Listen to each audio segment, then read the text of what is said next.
रास्ते कहीं नहीं जाते साहब, जाना आपको ही पड़ेगा। कार वाले से बोलकर रघु वापस अपनी कार ठीक करने लगा। कार वाले का परिवार को बड़ा अजीब लगा। तभी वो कार वाला बोला, अरे भाई इतना उखड़ क्यों रहे हो? रात का अंधेरा है, अनजान शहर, अनजान हाईवे, रास्ता नहीं मालूम था तो पूछ लिया। देखिए एक काम करिए, यहाँ से 5 किलोमीटर दूर एक होटल है, आप वहाँ चले जाइए और सुबह होते ही निकल जाइएगा। रघु की बात सुन कार वाला बोला, अच्छा चलता हूँ भाई, अगर आपको कहीं लिफ्ट दे दूँ क्या? इस पर रघु बोला, नहीं नहीं, मेरी गाड़ी हमेशा ख़राब होती रहती है और मैं हमेशा इसे ठीक करता रहता हूँ। कार वाले की पत्नी उससे कहती है, सुनिए आप यहाँ से चलिए, मुझे ये आदमी सही नहीं लगता, पता नहीं कब से अजीब अजीब बातें कर रहा है। कार वाला अपनी गाड़ी लेकर चल देता है और रघु उन सबको जाते हुए देखकर हंसने लगता है। कार वाला पीछे पलट कर देखता है तो रघु अपनी गाड़ी के साथ गायब था। वो अपनी पत्नी को बताता है तो वो कहती है, लगता है आपने चढ़ा रखी है, शायद उसकी गाड़ी ठीक हो गई होगी, वो चला गया होगा। कार वाला चुपचाप था क्योंकि उसे विश्वास था कि जो उसने देखा वो सच है। आगे जाते हुए रास्ते पर एक हिरन बीच सड़क पर आ गई और उसने झटके से गाड़ी रोकी। तब तक गाड़ी एक पेड़ से टकरा चुकी थी। उनके बच्चों की नींद इस अचानक झटके से खुल गई और वो घबराकर कार से बाहर निकले। उनके माता पिता भी निकले लेकिन माँ नहीं निकली, वो बैठी रही। तभी एक बच्चा बोला, पापा ये क्या हुआ, हिरन तो मर गया। इस पर कार वाला बोला, हाँ बच्चों जल्दी करो, कार में बैठो, हमें निकलना होगा यहाँ से। वो सब जल्दी से कार में बैठते हैं और कार स्टार्ट करने लगते हैं, पर कार अब चालू ही नहीं हो रहे थे। सब परेशान हो गए और लगभग आधे घंटे तक वो लोग अलग अलग तरीके से कोशिश करते रहे, पर कार चालू ही नहीं हुई। अचानक उधर से रघु कार से गुजरा और उनको देखकर अपने हाथ को हेलो में हिलाया। कार वाला उसे चिल्लाकर रोकने की कोशिश किया पर वो रुका ही नहीं, वो हंसता हुआ आगे निकल गया। ये देख कार वाला और उसकी पत्नी एकदम हताश होकर इधर उधर देखने लगे। अब उन्हें डर भी लग रहा था, और डरे भी क्यों ना, आखिर वो एक घने जंगल के बीचों बीच मौजूद एक ऐसे हाईवे पर खड़े थे जहां ना कोई इंसान था और ना ही कोई वाहन, सिर्फ डरावना जंगल और उनसे आती भयानक अजीब अजीब किस्म की आवाज़ें जिसे सुनकर बच्चे डर रहे थे और दोनों पति पत्नी भी सहमे हुए थे। ऊपर से उस रघु की अजीबोगरीब हरकतें उनको डराने के लिए काफ़ी थी। पापा हमें डर लग रहा है, यहाँ से जल्दी चलिए। इस पर कार वाला बोला, हाँ बेटा, कार में कुछ दिक्कत आ गई है, तुम लोग बैठो, मैं मैकेनिक देखने जाता हूँ। सुनो बच्चों, तुम अंदर ही बैठे रखना, और सुनो तुम बच्चों का ख्याल रखना। वो अपनी पत्नी से कहता है और सड़क पर आगे बढ़ता है। सड़क एकदम सुनसान, सिर्फ लाइटों की रोशनी और अजीब आवाज़ें। वो पढ़ते हुए भी डर रहा था। तभी अचानक उसे सामने से एक साया नज़र आता है। उसे देखकर वो दौड़ता हुआ उसके पास पहुंचता है और पूछता है, अरे सुनो, क्या यहाँ कोई मैकेनिक मिलेगा? वो अजीब साया पूरे सफ़ेद कपड़े पहने, मुंह पर ओढ़नी की तरह, सर पर साड़ी लिए हुए वो एक महिला लग रहे थे। वो कार वाला फिर उससे पूछा, अरे आप बताते क्यों नहीं? अगर कोई नहीं भी है तो बता दीजिए। इस पर वो साया बोला, बाबू यहाँ कुछ नहीं मिलेगा, हाँ तुम मेरे घर चलो, आज रात मैं तुम्हें वहाँ बिताने दे सकती हूँ। इस पर कार वाला बोला, अरे नहीं नहीं, मुझे जल्दी है, कहकर वो जल्दी से वहाँ से आगे की ओर बढ़ गया और वो साए के सर से हवा से पल्लू हट गया तो अचानक से उसका शरीर उस आदमी को नजर आने लगा। कार वाला उसका शरीर देखकर पूरी तरह से चौंक गया। उसका पूरा शरीर तो था मगर उसका सिर ही नहीं था और वो साया तभी एकदम से गायब हो गया। कार वाला पलट कर देखा तो फिर वहाँ अब कोई नहीं था। वो सोचने लगा कि ये सब कैसी घटनाएं उसके साथ घट रही है। कहीं ना कहीं वो भी अब डर रहा था। उधर कार में उसके परिवार के साथ भी। मम्मी, वो सड़क पर कौन औरत चल रही है? तभी उनकी मम्मी, जिनका नाम रीता था, उन्होंने कहा, कौन बेटा? मुझे तो कोई नज़र नहीं आ रहा। हाँ मम्मी, वो देखो, सच में वो जा रही है वहाँ पर, इशारा करते हुए उसके एक बच्चे ने कहा। अरे हाँ, वो तो एक औरत है, रुको मैं उससे पूछती हूँ।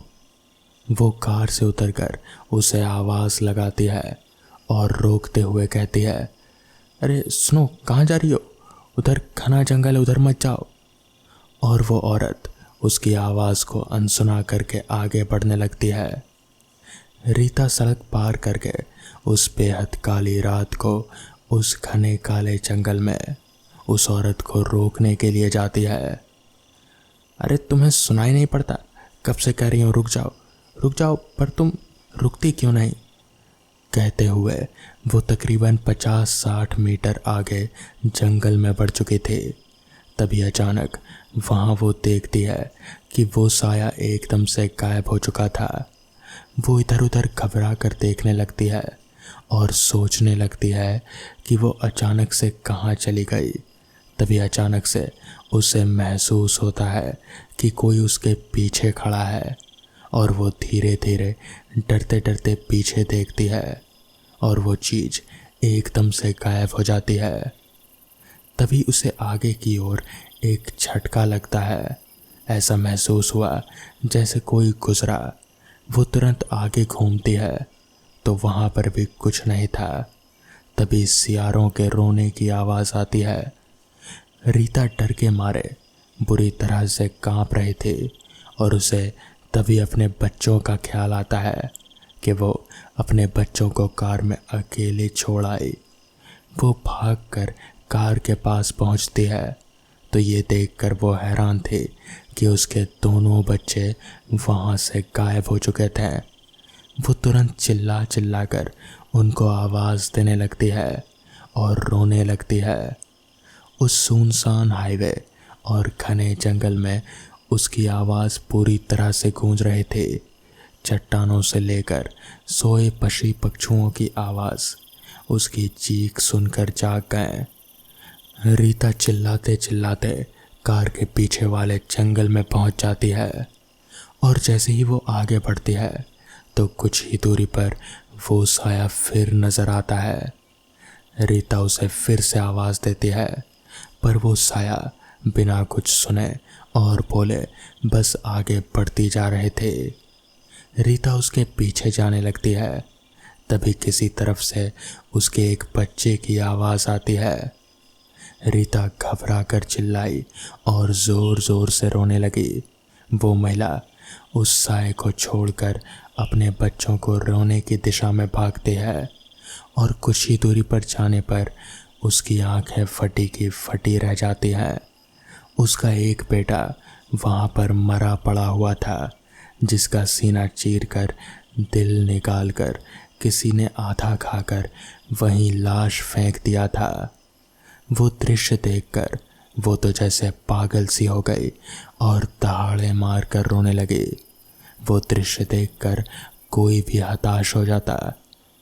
पीछे से रीता के कंधे पर तभी कोई हाथ रखता है और वो तुरंत पीछे पलट कर देखती है तो उसका पति अनमोल था। तभी अनमोल कहता है, क्या हुआ? तुम इस जंगल में क्या कर रही हो? तुम्हें तो कार में होना चाहिए। तभी रीता ने सामने की तरफ इशारा किया।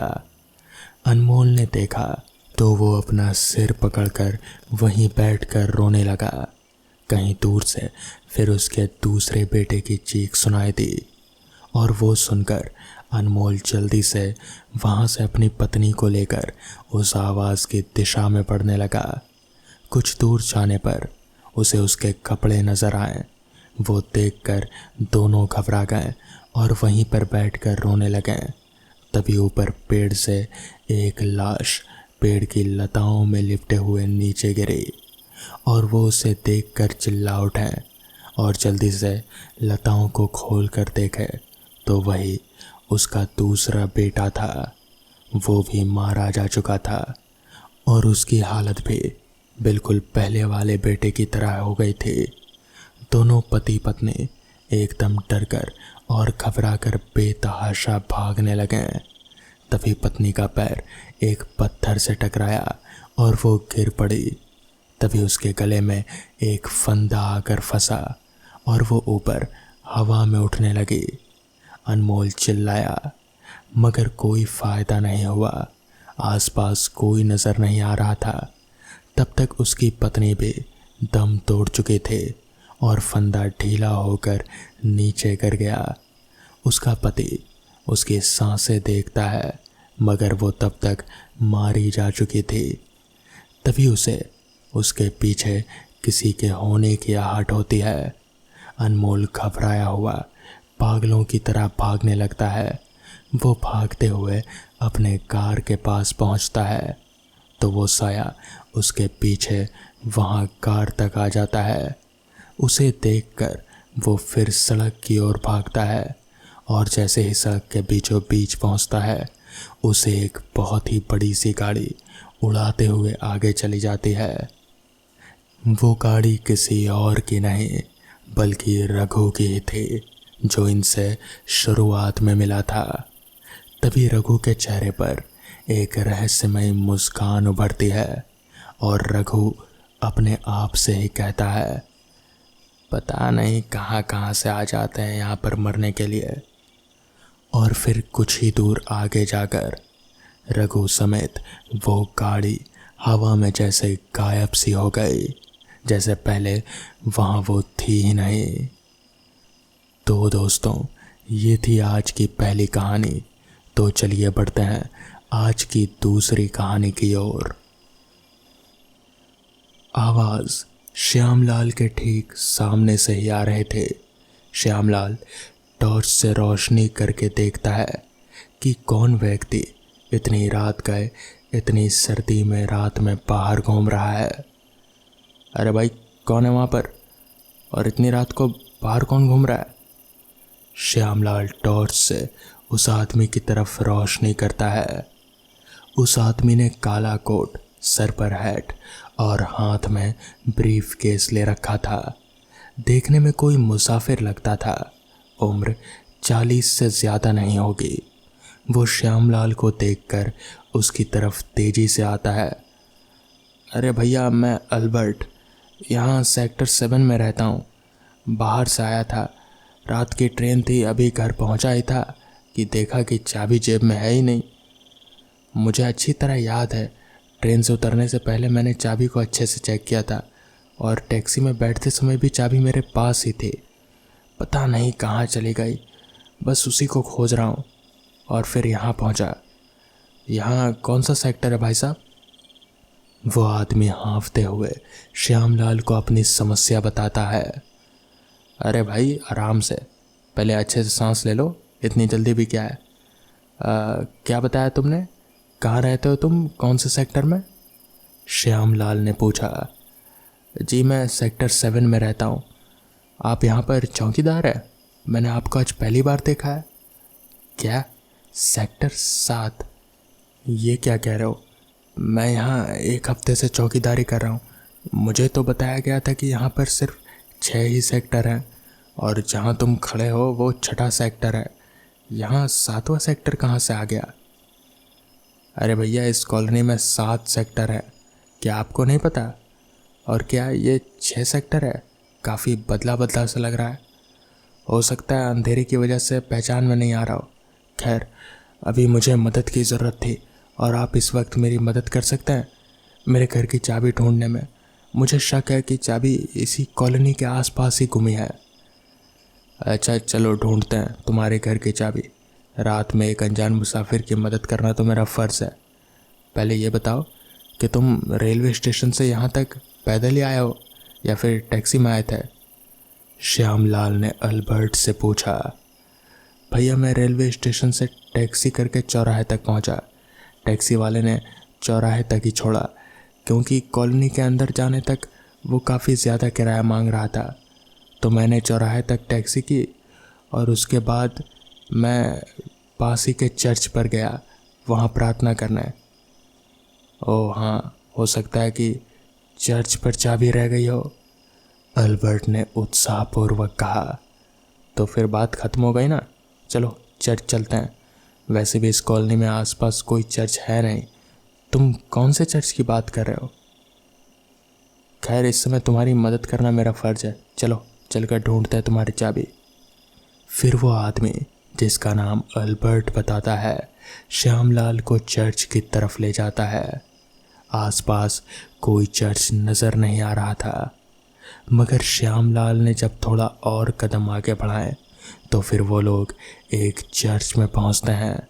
श्यामलाल हैरान रह जाता है। क्या बात है, इतना बड़ा चर्च! ये तो मैं पहली बार देख रहा हूँ।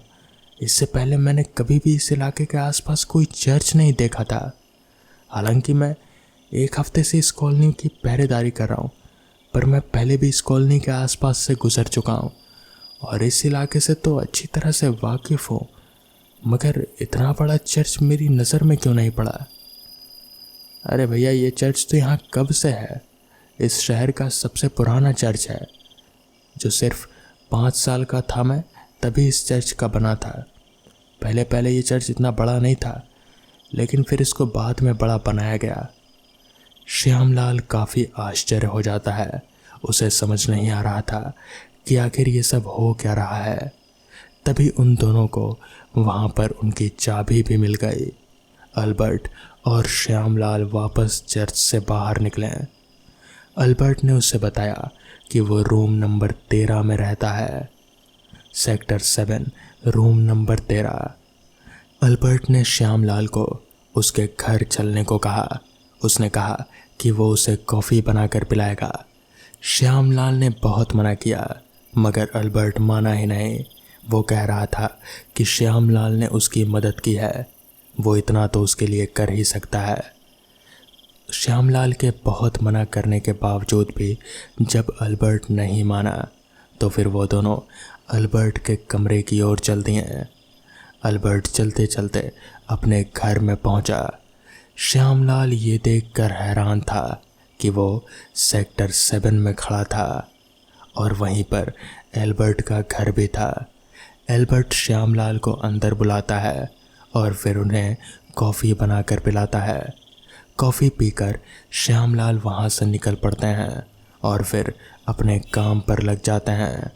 ड्यूटी ख़त्म करने के बाद सुबह वापस वो अपने घर आते हैं और फिर अगले दिन ड्यूटी जब पहुंचते हैं तो फिर वहाँ के लोगों से अल्बर्ट के बारे में कहते हैं। एक आदमी था अल्बर्ट, पिछली रात मिला था, बड़ा अच्छा आदमी था। उसकी चाबी खो गई थी। सेक्टर 7 में ही रहता है और आप लोगों ने तो कहा था कि 6 ही सेक्टर हैं, मगर यहाँ तो 7 सेक्टर है ना। तो इस पर वहाँ के लोगों ने कहा, क्या 7 सेक्टर? नहीं, यहाँ पर 6 ही सेक्टर हैं। कहीं तुम उस अल्बर्ट की बात तो नहीं कर रहे जो कोट पहने हुए था और फिर टोपी भी लगाए हुए था? वो तुम्हें चर्च में लेकर गया होगा। इस पर श्यामलाल ने कहा, हाँ, पर आपको कैसे पता चला? जिस पर वहाँ के लोगों ने कहा, दरअसल अल्बर्ट यहाँ पर बहुत पहले रहा करता था, जब यहाँ पर 7 सेक्टर हुआ करते थे। 7वीं सेक्टर पे उसका घर था। अल्बर्ट बहुत अच्छा आदमी था, मगर एक दिन एक हादसे में अल्बर्ट मारा गया अपने ही घर में। कहते हैं कि उस दिन के बाद से यहाँ पर अल्बर्ट की आत्मा भटकती रहती है, मगर वो कभी किसी को नुकसान नहीं पहुँचाती। वो हमेशा नए लोगों को मिलती है और फिर उनसे बातचीत करती है और फिर दोबारा उन्हें कभी नहीं मिलती। ये सुनकर तो श्यामलाल के पैरों तले ज़मीन ही खिसक गई। उसे पता नहीं चल रहा था कि आखिर वो अल्बर्ट सच में था या फिर कोई आत्मा।